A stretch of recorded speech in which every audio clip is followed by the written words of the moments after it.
አልቀለድኩም፣ የምሬን ነው። የሰራነው ስራ እንዳይታወቅ ስለምትፈልጊ ነው ለማለት እንኳን ይከብደኛል። አስደንግጥኩሽ አይደል እህቴ? አንቺ ላይ ምን እናደርጋለን ብለሽ ነው? ባይሉ እኔ እንደዚህ አይነት ቀልድ አልወድም። ሁለተኛ እንዳትቀልድ። እንደዚህ አይነት ቀልድ አይመቸኝም። አንዴ ላስረዳችሁ፣ ሄለን እንደምታስባት አይነት ልጅ አይደለችም። እና ደግሞ አሁን ውጭ ካልኳት በጣም ይከፋታል። ለምን ሲከፋት ብሎ ሲከፋት አያድርም። ዛሬ ዝም ካልናት እኮ ነገ ዕቃ ማንሳቱ አይቀርም። ኧረ ባለፈው ራሱ እኮ ሞክራ ነበረ። ጭራሽ እቺንማ የምን መለማመጥ ነው? ማጅራቷን ይዞ ማስወጣት ነው እንጂ እኔ ነኝ እንደው ሄጄ ማስወጣት። ባይሉ ቁም እንዴ! አጎትሽ ላይ ነው የምትጮኸው? ምንድነው ግን አንቺ ከዚች ልጅ ጋር ያለሽ? ምንድነው ይሄን ያክል የምትጨነቂላት? ባይሉ ሄለን እኮ ጓደኛዬ ናት። ስለኔ ደግሞ ሁሉንም ነገር ታውቃለች። ስለኔ ስለማመም ኢቭን ራሱ ስላንተ ሁሉንም ነገር ታውቃለች። ማለት በጣም የቅርብ ጓደኛዬ ናት። ስለዚህ እሷን ማስወጣት አልችልም። አሁን ገባኝ። ለዛ ነው እንዴ ቃል እንዳትወጣ የፈለገችው? ግን ደግሞ እንዴት አወቀች? እንደዛ አትኝም እንዴ ቃል? እኔ መች ገባኝ። በኃይሉ አንተም እህቴ ስሜትሽ ይገባኛል። ቃልንም ተረጃት። ልጅቷን እንዳይቷ ነው የምታያት። መጥፎ ነገር ሰራች ተብሎ አውጥታ አጥላት። እህቴ ሙጭ እኔም ቃል እገባልሻለሁ። እኔም አብሬ ሆኜ መክረናት እንድትለወጥ እናደርጋታለን። እንዴ ምንድነው ግን ግራ እየገባኝ እኮ ነው። ምንድነው እንዲህ ባንዴ የቀየረ? አሁን ካላስወጣሁት ሞቼ ይገኛሉ ስትል አልነበር እንዴ? ነበረ፣ ግን የቃልን ሐሳብ ደግሞ ስሰማ ተቀየርኩ። አይ ሰላምዬ፣ ሰው መጥፎ ሆነ ሱሰኛ ነህ ተብሎ መግፋት የበለጠ እንዲበላሽ ማድረግ ነው። ከዛ ይልቅ ግን ከገባበት ሱስ ውስጥ እንዲወጣ ማድረግ ይቻላል። ሰላም ሰላም፣ ወደ ሰብለ ዩቲዩብ ቤተሰቦች እንዴት ናችሁልኝ? ደህና ናችሁ ወይ? እንኳን ወደ ቻናሌ በሰላም መጣችሁ። አደራ ድራማ ላይ እንግዲህ አሁን ላይ ሰላም እያደረገች ያለችው ነገር ወደ የተወስዳት ይሆን? ብሌን ደግሞ ይህን ነገር እያየች መታገስ አልቻለችም። አቶ በኃይሉና ቃል በእናቷ ቢያስፈራሯትም ነገር ግን ሰላም ንብረቷን ሁሉ ለማይሆን ሰው እንዳታስረክበው እሷን ለመርዳት ቆርጣ ተነስታለች። ስም ቤቷንም ንብረቷንም ሁሉ በራሷ ስም ለማድረግና ልጇንም ወራሽ ለማድረግ እየሰራች ትገኛለች። እንግዲህ በዚህ መሃል ደግሞ ብሌን የምታውቀውን እውነት መናገር እንዳለባት ለራሷ እንግዲህ ቃል ገብታለች። እዚህ ቀደም በተደጋጋሚ መናገር ፈልጋ ነገር ግን ቃል ያስፈራራቻት ነገር በተለይ ደግሞ በእናቷ ባሳዳጊዋ ማለት ነው። እንግዲህ ብሌን በገዛ እናቷ ቤት ሰራተኛ ሁና ባይተዋር ሁና እናቷ ካጠገቧ አብራት ሁና እሷ ግን ሌላ እናት ትፈልጋለች። እናትና ልጅ ሁለቱም አይናቸውን ሊገልጹ ባለመቻላቸው አንድ ቤት ተቀምጠው ብሌን እናቷን ትፈልጋለች። አሁንም እናቷን የመፈለግ ስራዋን አላቆመችም።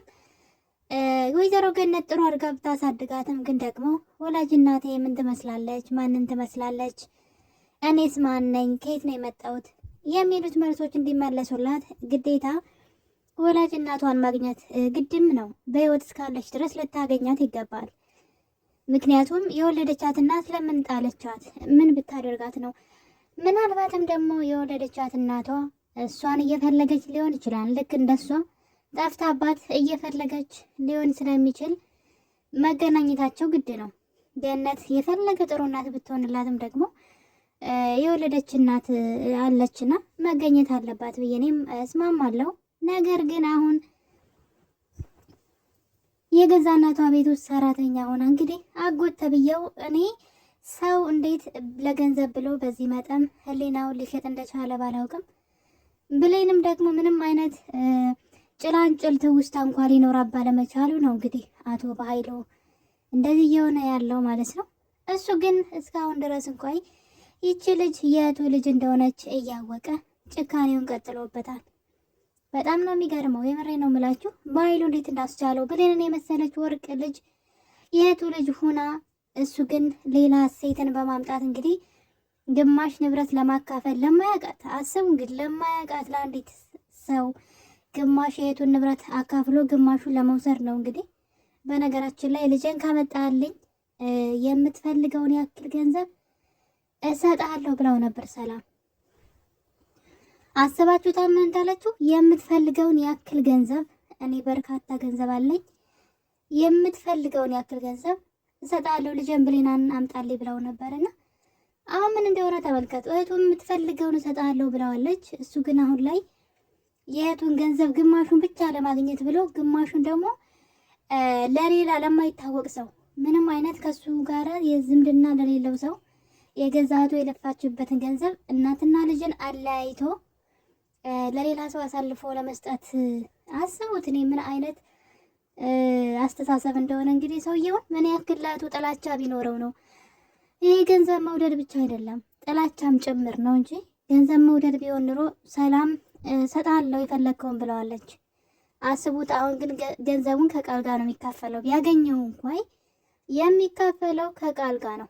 ግማሹን ነው የሚወስደው ማለት ነው። እንግዲህ ግማሹን ገንዘብ ነው የሚወስደው። እህቱ ግን ከዛ የበለጠ ልሰጠው ትችል ነበረ። ከዛ እምነቱን ሳያጎል እህቱን ሳያጣ በጣም ብዙ ነገሮችን ሳያጣ የእህቱን ልጅ በሰላም አምጥቶ ቢሰጣት ይህ ሁሉ የሱ ይሆን ነበረ።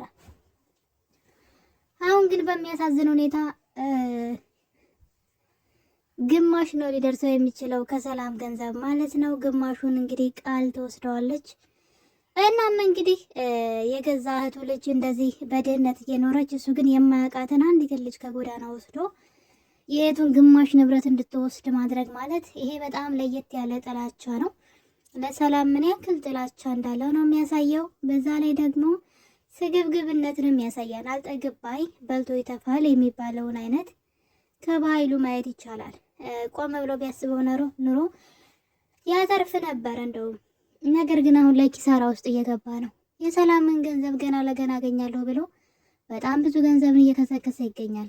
ምክንያቱም ለእያንዳንዱ ለሚያደርገው ነገር ሁሉ ብዙ ገንዘብ እያወጣ ነው የሚያሰራው። መጨረሻ ላይ የእሷን ንብረት አገኘዋለሁ ብሎ ስለሚያስብ ማለት ነው። ነገር ግን አሁን ላይ እምነቱንም ገንዘቡንም ያጣል። በመጨረሻ እንግዲህ እህቱንም ያጣል ማለት ነው። አይደለም ገንዘብ ሊያገኝና የባህሉ አስመሳይነት። ነገር ግን እሱ አስመሳይ ሆኖ እንግዲህ የውሸት እየሳቀ እህቱን ለመግደል በጥርሱ ቢሞክርም ለእሱ ደግሞ ጥላት ተነሳስተውበታል። ያው ባህሉ ያልነካከው ሰው የለም፣ ያላስለቀሰው ሰው የለምና በዛ የተነሳ ዙሪያውን በጥላት ተከቦ ነው ያለው። በዛ ላይ የሰላም መረጋጋት በጣም ያስገርመኛል። ሰላም ሰውን ያክል ገላ አሁንም ቢሆን ዘና ብላ እየኖረች ነው ማለት ይቻላል እንዴ? እንደዚህ ሰው እንዴት የሰውን ነፍስ አጥፍቶ ምንም እንዳልተፈጠረ ያቺ ሰው ቤተሰብ የላትም እንዴ? አትጠየቅም እንዴ? ሰውን ያክል ነገር ገላ ከዛ በድብቅ ቀብራ አልማዝን ማለት ነው እንግዲህ እሷ የምታውቀው እንደሞተች ነው፣ ግን ተረጋግታ እየኖረች ነው በሚገርም ሁኔታ። ምን አይነት የማይመስል ነገር ምንድን ነው የሚባል አባባል አለና እንዴት ነው ሰውን ያክል ነገር ገሎ እንደዚህ በሰላም መኖር ይቻላል እንዴ? ምንም እኮ ልቧ እየደነገጠ አይደለም ማለት የሆነ ቤምቢ ራሱ የገደለች ያክል እየተሰማት አይደለም። እና የሰውን ያክል ነፍስ አጥፍታለች ሰላም። በሷ ቤት እንደዛ ነው። ሴትዋ በህይወት እንዳለች አታውቅም። እና ለምንድን ነው እንደዚህ ተረጋጋችሁ? በቃ ሰውን ገሎ ቅብር ከዛ ተረጋግቶ መኖር እንዴ? የፈለገ ቢሆን ሰው ሰላም ራሱ አይኖራችሁም እኮ ያደረጋችሁት ነገር። እና የሰውን ሰው ገላ ቀብራ ዝም ብላለች ሰላም። በጣም ትገርማለች። እና እንግዲህ የአልማዝ መሞት አሁንም በሷ ቤት እንደሞተች ነው። ነገር ግን የዳግምን መፍዘዝ ብቻ ፍዝዝ ይላሉ። ሰላምም ዳግምን ብሌንም አውቀው የሆነ ነገር አውቀው እንዳላወቁ ነው እየሆኑ ያሉት እንጂ ለምሳሌ ዳግም አልማዝን አይቷታል። ካያት በኋላ እችን ሴት የት ነው ያየኋት ብሎ ትዝ ሲለው እዛ ቤት ሰላም ገፍትራ ስትወድቅ አስታወሰ። የሴትዋ በህይወት መኖር ቢያስገርመውም ግን ሊያገኛት ተከትሏት ነበረ። ወዲያው ትደበቅበታለች እና እንግዲህ ተከትሏት እየፈለጋት ነበረ። በመሀል ስልክ ተደውሎለት ትቷት ሄደ። ከዛ በኋላ ስለሷ ሲያስብ አላየውም። ማለት እንዴት ነው እንደዚህ ቀላል ያደረጉት? የአልማዝ ሞት ምንም የሆነ እንዴት እንደሆነ ሊገባኝ አልቻለም። ዳግምም ቢሆን ሰው ነው አይደል የሞተው? ስለዚህ ያችን ሴት ሲያያት እንዴት ነው ሞተች የተባለች ሴት በህይወት አለች ወይ? ገደሏት የተባለችው ሴት ማለት በቃ ሰውን ያክል ነገ ሊታሰሩ የሚችሉበት እንትን አለ፣ እድል አለ አይደለ? ሰው ከሆነ የሞተውና ምንም አልመሰላቸውም። እንደው ምንም ጭራሽ አሁንም አረስተዋታል ሁላና እንዴት እንደሆነ ሊገባኝ አልቻለም። ዳግም ይሄን ነገር እንኳን አይቶ መንቃት ነበረበት። ለምንድን ነው አልማዝ በህይወት አለች እኮ ሳትሞት ነው እንዴ ሞተች የተባለው? ለምን አየዋት ብሎ ይህን ነገር አጥብቆ ሊይዘው ይገባ ነበረ። ነገር ግን ከዛ በኋላ ፈለጋት። ከዛ በኋላ ደግሞ እንኳን ማሰብ አልቻለም ስለሷ እና እንግዲህ በዛ ላይ ደግሞ ሰላም ራሷ ለብሌን እናት አድርጋ አልማዝን ወደዛ ቤት እንዳመጣቻት የእሷ እጅ እንዳለበት ታውቃለች። እና ለምን እጇ ሊኖርበት እንደቻለ ለምን ለብሌን የውሸትና ልታመጣ እንደቻለች አጥብቃ መጠየቅ ነበረባት። ይህ በጣም ትልቅ ነገር ነው። ነገር ግን ነገሩ ምንም እንዳልተፈጠረ እሷም ትተዋለች። ሰውም እንዳልገደሉ ሆነው ቁጭ ብለዋል። እንዴት ሰላም እንዳገኙ ሊገባኝ አልቻለም ማለት ነው። ለዛ ነው እንግዲህ የአልማዝን መሞት በዚህ መጠን አቀለው ካዩት ሰላም እያንዳንዱ ቤቷ ውስጥ የሚደረገው ነገር በተለይ ቃል የምታደርጋቸው ነገሮች እንድትጠረጠር የሚያደርጋት ነው። እነዛ ነገሮች ምን እየተካሄደ ነው እዚህ ቤት ብላ ቆም ብላ እንኳ ማሰብ አልቻለችም። በዛ ላይ እዚህ ቀደም በኃይሉ ተናዶ ይቺ ትክክለኛ ልጅሽ አይደለችም ብሏት ነበረና ይህን ነገር ራሱ ወዲያው ነበረ ልጅቷ አልቅሳ እንዴት እናቴ እንዴት ይኛለሽ በስንት ዓመት ያገኝሽ የእናትነትሽን ተርቤ ጠረንሽን ምናምን ስትላት ወዲያው በቃ ይቅርታ አለቻት። አያችሁ ወንድሟ እሷ ትክክለኛ ልጅሽ አይደለችም እስከ ማለት ድረስ ደርሷል። ታዲያ ለምን አጠራጠርም? ከብዙ ነገር አንግል መጠርጠርና ይሄ ነገር ምንድነው ማለት ነበረባት። አውቆ የተኛ ምናምን ብቻ ቢጠሩት አይሰማም አይነት ነው የሰላምም የብሌንም ነገር። እንዲሁም ደግሞ የዳግም እነሱ በጣም ፍዝዝ ድንዝዝ ብለው ምንም ነገር ሲያጣሩ ያየን አይደለም። በዛ ላይ ዳግም በጣም ብዙ የሚያውቀው ሚስጥር አለ። እዚህ ቀደም በኃይሉና ቃል ቤት ውስጥ ሲያወሩ የሰማቸው ነገር አለ። ሰላምን በመርዝ እንድትገላት እና ደግሞ እዚህ ቤት ሰራተኛ ሆና የመጣችው የሰላም ትክክለኛ ልጅ ናት። ስለዚህ ሁለቱ እንዳይገናኙ አድርጊ። ሁለቱም የሚገናኙ ከሆነ እናትና ልጅ መሆናቸውን ሊያውቁ ይችላሉ ብሎ እንግዲህ ሲነግራት ዳግም በር ላይ ቆሞ አዳምጧል። ነገሩ ባይገባውም ግን የሰማው ነገር አለ። ብሌን የምትባል የሰላም ልጅ እንዳለች ሰምቷል። ግን እኮ ብሌን የምትባል እዚህ ቤት የለችም። ማን ነው ብሌን የሚሉት እያለ ነበር በሰዓቱ። ምክንያቱም ደግሞ ብሌን ያኔ የዛን ቀን ነበረ ሰራተኛ ሆና ሰላም ቤት የመጣችው። ለዛ ነው ዳግም ያለያት። ከዛ እንግዲህ ከትንሽ ደቂቃዎች በኋላ ነበረ ብሌን ውጭ ላይ ቁማ ያገኛትና ስምሽ ማን ነው ሲላት ብሌን ነው ስሜ አለችው። ለቤቱ አዲስ ነኝ ሰራተኛ ነኝ ስትለው አስታወሰ። እነሱ ያወሩት ኖሬ ብሌን ትክክለኛ ልጇ ናት ሰራተኛዋ። ስለዚህ አብረው እንዳይሆኑ አድርጊ የተባባሉትንም ሰምቷል። እሱንም ምንም እንዳልሰማ እያስመሰለ ነው። ብሌን በተደጋጋሚ እናቷን እየፈለገች እንደሆነ ያውቃል። ለምንድን ነው ዝም ያሉት? እና አንዳንዴ ያስገርሙኛል እዚህ ድራማ ላይ ግራ የሚያጋቡኝ ሰዎች እነሱ ናቸው።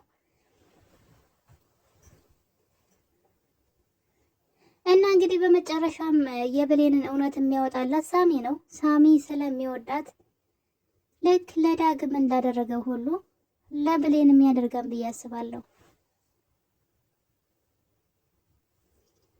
በኃይሉ እስካሁን ድረስ ዳግም እናቱ ገነት እንደሆነች እንዳወቀ አያውቅም። ይህን ነገር በድብቅ ያዘው አንተንም እናትህንም ይጎዳችኋል ስላለው ሊናገር አልፈለገም።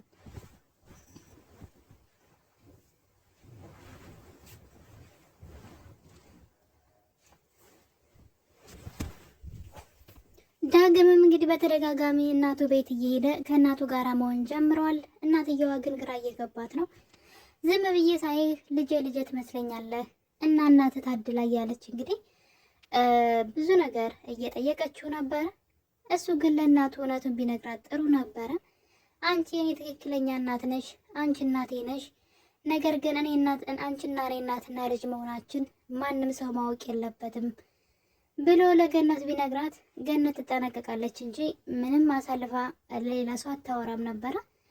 እንግዲህ ገነት አሁንም የልጇን መጥፋት አሁንም በመፈለግ ላይ ትገኛለች፣ ዳግምን ማለት ነው። በ3 ዓመቱ የጠፋባት ትንሽዬው ልጇን አሁንም ይመጣን ብላ እየጠበቀች ትገኛለች። እሱ ግን እናቱን አግኝቷል። ያው እናቱ እንደሆነች አውቋል። እናቴ ነሽ ብሎ መናገር ብቻ ነው የቀረው።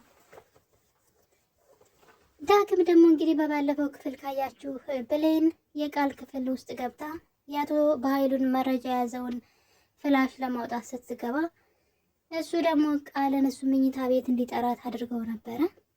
በዛ ቅጽበት እንግዲህ ቃል ዳግምን ስመው ነበረ። እንዳትስመው መከልከል ይችል ነበረ። ራሱ ስለፈለገ ነው ዝም ያለት ማለት ይቻላል። ካልፈለገ ሲጀመር ልጅቷን ሀሳቧን ማስቀየር ይችላል። ልጅቷ እንደመጣች ስትስመው ዝም ብሎ ከሚሳብ ሌላ ነገር ቢያወራት ያኔ ትረጋጋ ነበር፣ ወይም ደግሞ ተጠብቀው ነበረ። እሷ ግን ሆን ብላት ስትስመው ዝም ብሏት ነበረ። እንግዲህ አሁን በዚህ የተነሳ ብሌንን እንደ ካዳት ስለታወቀው በጸጸት ውስጥ እየተሰቃየ ይገኛል። ስለዚህ ጥፋቱ የራሱ ነው። ቃል እንዳትስመው የማድረግ አቅም ነበረው። እንድትጠብቀው ማድረግ ወይም ደግሞ ማረሳሳት፣ ሌላ ነገር ቢያወራት ሀሳቧን ትቀይር ነበር። ዝም ስላላት ነው እሷ የሳመችውና ለምን እንደዛ እንዳደረገ ባላቅም እንግዲህ ፈልጎ ነው የሚመስለው። በዚህ የተነሳ እንግዲህ ከዛን ሰዓት በኋላ በጸጸት እንግዲህ እየሞተ ይገኛል። ይቅር በይኝ ብሌን ሲል እያየነው ነው። ብሌን ደግሞ ከፊቱ የሆነውን ነገር አይታ እንደዚሁ የሆነ ነገርማ ተፈጥሯን ያለ ነገር ዳግም እንደዚህ አልሆነም እያለች ትገኛለች። አሁን ደግሞ ሰላምና ብሌን ተጣልተዋል። እንግዲህ ሰላም ቤት የመጣችው ሄለን የቃል ጓደኛ ማለት ነው ኪችን ውስጥ ስታጨስ አግኝታት ለምንድን ነው የምታጨሽው ብላ እንግዲህ ብሌን ስትናገር ያቺ እንግዲህ የቃል ጓደኛ ከጎዳና የመጣችው ልጅ እዛ ቤት ሚስጥር ስላወቀች ብቻ ቃልን እያስፈራራች እዛ ቤት እንደምትኖር ብሌንም ታውቃለች። ነገር ግን ስታስፈራራትና አንቺ እኮ እዚህ ቤት ገረድ ነሽ ምን አገባሽ እያለችን ስታሰቃያት ብሌን ዝም ብላ ያየች ነበረ። በዛ ላይ ብላ አንስታ እያስፈራራቻት ሰላም መጣ ምንድን ያደረገች ስትላት ብሌን ምን እንደሚያጃጅላት እኔ በጣም ነው የምታናድደኝና እሷ ግን ከመናገር ይልቅ ነገሩን ተደብቅላታለች። ልጅቷ እንደማትስተካከልና መጥፎ እንደሆነች እያወቀች እውነቱን ከመናገር ይልቅ ሰላምን ዋሸቻት። በዛ የተነሳ ሰላም ከዚህ በኋላ ምንም ብታወሪ አላምንሽም፣ አንቺ በጣም ጥሩ ልጅ አይደለሽም በማለት ትታት ብትሄድም ከትንሽ ደቂቃዎች በኋላ ግን ብሌን በድጋሚ ወደ ሰላም ቦርሳ ስትገባ ትያዛለች። በዛ የተነሳ አንቺ በጣም ባለጌ ሌባ ነሽ እያለች እንግዲህ ሰላም ብሌንን መናገር ጀምራለች። ነገር ግን ብሌን እንደዛ ያደረገችው ለሰላም የጻፈችውን ወረቀት ማንም ሰው ሳያይ የሰላም ቦርሳ ውስጥ ማስገባት ስለፈለገች ነው። እሷ እንዳደረገችው ማንም ሰው እንዲያውቅ አትፈልግም። ምክንያቱም ለህይወቷ አደጋ ስለሆነ ነው። እና ውድ ቤተሰቦቼ እንግዲህ ብሌን እስካሁን ድረስ እናቷ ሰላም መሆኗን ልታውቅ አልቻለችም። ይህ የሚሆነው እሷ ስላልነቃች ነው ብዬ አስባለሁ። እናንተስ ምን ትላላችሁ? ሀሳብ አስተያየታችሁን ኮሜንት ላይ አስቀምጡልኝ። በሌላ ቪዲዮ እስከምንገናኝ የዛሬን አበቃን። ሁላችሁንም አመሰግናለሁ። ይህን ቪዲዮ ስትጀምሩ በላይክ ጀምሩ። ሀሳብ አስተያየታችሁን ደግሞ ኮሜንት ላይ አስቀምጡልኝ። ስለነበረን ቆይታ አመሰግናለሁ።